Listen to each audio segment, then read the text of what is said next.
Ang palengke sa gilid ng kagubatan.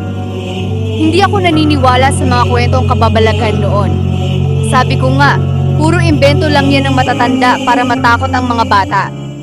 Pero noong nangyari ito sa akin, muntik na akong hindi makauwi ng buhay. Nangyari ito noong 5 taon na ang nakalilipas.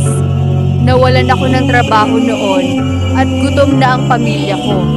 Isang gabi, may nakausap akong lalaki sa kanto. Nakaitim na damit.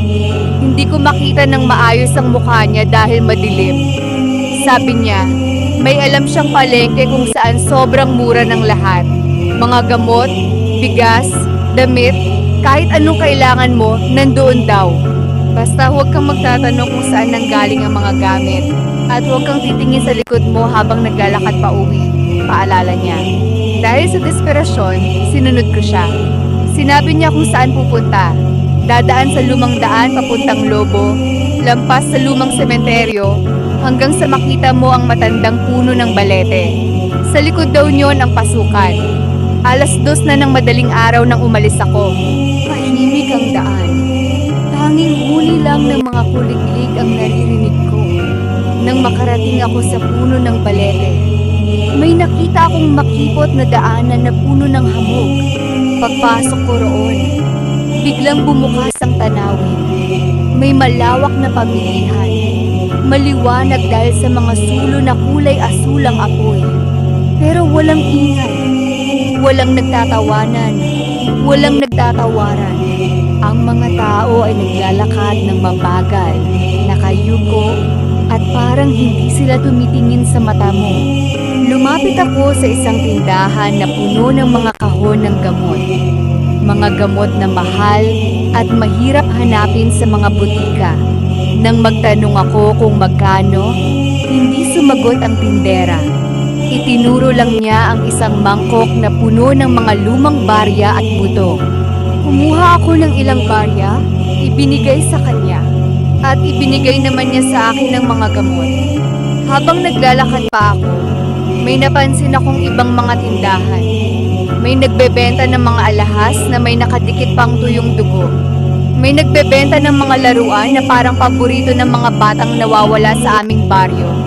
At sa dulo ng palengke, may isang nakasaradong tolda na kulay pula. Mula sa loob, parang may naririnig akong mga boses ng bata, ng matanda, ng mga taong nagmamakaawa. Gusto ko sanang silipin, pero biglang lumapit sa akin ang lalaking nakausap ko sa kanto kanina.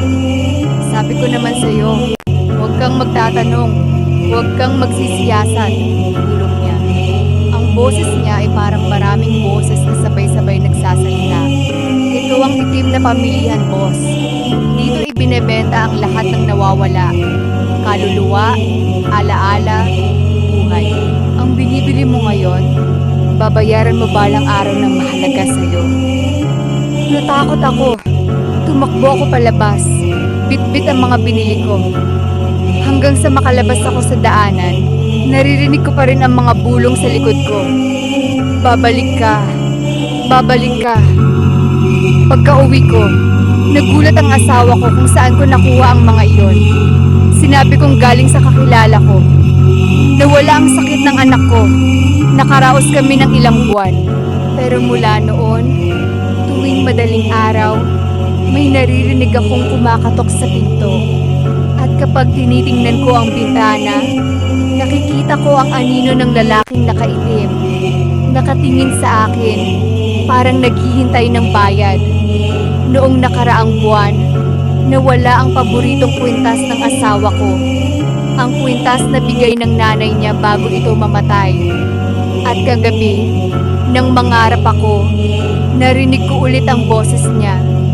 Hindi pa tapos ang utang mo, Karting. Babalik kami sa darating na kabilugan ng buwan. Ngayon, naiintindihan ko na. Walang libreng makuha sa itim na pamilihan.